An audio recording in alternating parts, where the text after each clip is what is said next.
Iran போர் நிராயுதபாணியாகிறதா America? ஏவுகணைகள் அனைத்தும் தீர்ந்ததாக தகவல். ஈரானுக்கும் அமெரிக்காவுக்கும் இடையே பிப்ரவரி 28 தொடங்கிய போர் 5 மாதங்களுக்கும் மேலாக நீடிக்கிறது. இந்த போர் எப்போது முழுமையாக முடிவுக்கு வரும் என்பதுதான் கோடிக்கணக்கான மக்களின் எதிர்பார்ப்பு. ஈரான் போர் பெட்ரோல், டீசலுக்காக வளைகுடா நாடுகளை சார்ந்திருக்கும் இந்தியா உள்பட பெரும்பாலான நாடுகளில் தாக்கத்தை ஏற்படுத்தியுள்ளது.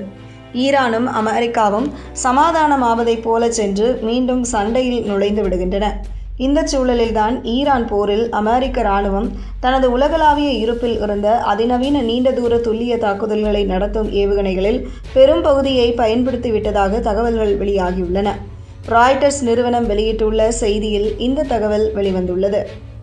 அமெரிக்க இராணுவம் பெரிதும் நம்பியிருக்கும் தரையில் இருந்து தரைக்கு பாயும் ஏவுகணைகளான ஆர்மி டாக்டிக்கல் மிசைல் சிஸ்டம்ஸ் மற்றும் பிரிசிஷன் ஸ்ட்ரைக் மிசைல்ஸ் ஆகியவற்றில் கிட்டத்தட்ட அனைத்து ஏவுகணைகளும் பயன்படுத்தப்பட்டு தீர்ந்துவிட்டதாக தகவல் வெளியாகியுள்ளது.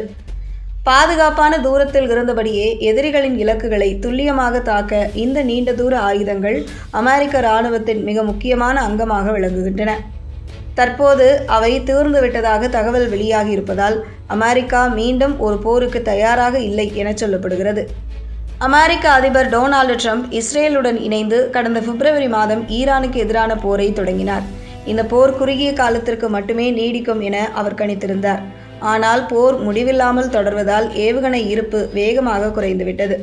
நீண்ட தூர ஏவுகணைகளின் இருப்பு குறைந்திருப்பதால் ஈரான் மீது எதிர்காலத்தில் பெரிய அளவிலான தாக்குதல்களை ட்ரம்ப் மீண்டும் தொடங்கினால் ஆபத்து நிறைந்த பைலட் இயக்கும் குண்டுவீச்சு விமானங்களை மட்டுமே கூடுதலாக நம்பியிருக்க வேண்டிய கட்டாயம் ஏற்படலாம் என நிபுணர்கள் கருதுகின்றனர்.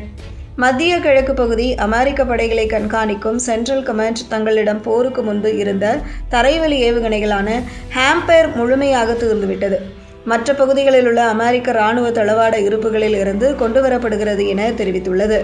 ஏவுகணைகள் குறைந்துவிட்டதாக வெளியான செய்திக்கு பதிலளித்துள்ள வெள்ளை மாளிகை, உலகிலேயே யாரிடமும் இல்லாத அளவுக்கு அமெரிக்காவிடம் அதிகமான ஆயுத இருப்புகள் இருப்பதாகவும் ஆயுதங்கள் குறைந்துவிட்டதாக கவலை கொள்ள வேண்டாம் என்றும் தெரிவித்துள்ளது. மேலும் அமெரிக்கா தனது ஆயுத உற்பத்தியை தொடர்ந்து விரிவாக்கம் செய்து வருகிறது என்றும் குறிப்பிட்டுள்ளது.